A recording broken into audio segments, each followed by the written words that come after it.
Sanibonani wengane zawethu ake nginibelele phinde futhi namukele kuyona i-channel ehamba phambili Radio Inkezi. Lami igama ngimfeza ngituthu ngakhumalo bathi la sibona amagumede. Mothi mhlawumbe usemoshangana kwethu kuleli khasi ngizophinde ngicela ukuqinisekisa ukuthi uyasubscribe, ungakhohlwa ukucomment nokulike nokushare.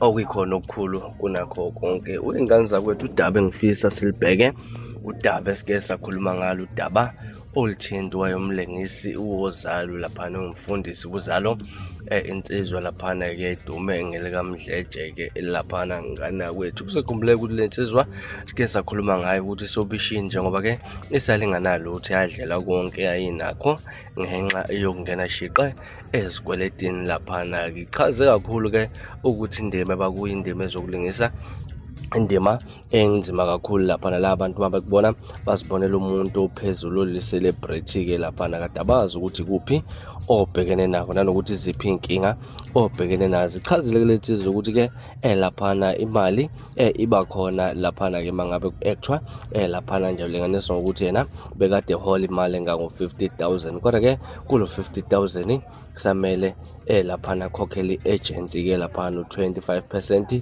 Wasechaza nokunye kanjalo nekwenethu. Uchaza ukuthi nakulo 50,000 begcine esele no 5,000 laphana imali ayikhona ukuthi aphile ngayo ke laphana, enye yayikhava ikweletu. Kodwa ngingandi kakhulu engane zakwethu nansi liphephelele uzwele kabanzi mayelana nalolu daba esengitshela ekugcineni ukuthi kuthini okwakho ukuphawula ngalolu daba. From ila sibona engane zakwethu sengiphuma nje nami, kodwa ngiyathembisa unyabuye futhi nezinye izindaba ezilandelayo ku video elandelayo kwakho. Subscribe anisiphathe kahle nibe nosuku lomnandi, ngithanda kakhulu.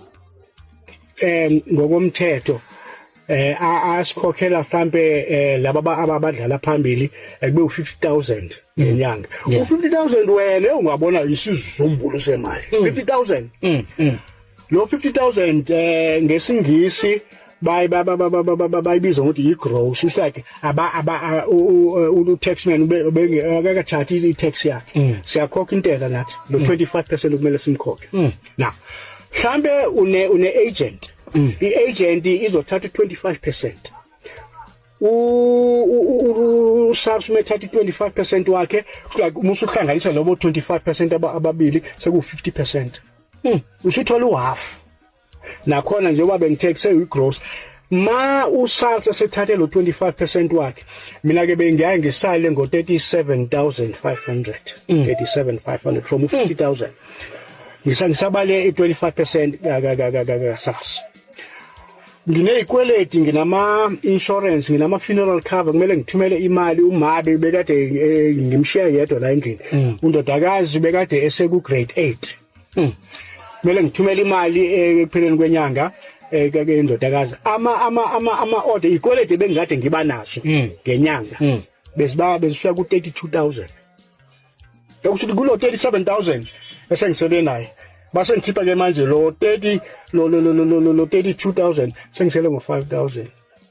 So overall bengikade kulo 2 years bengikade ngikuZalo bengikade ngihola 5,000 a month, njalo 50,000.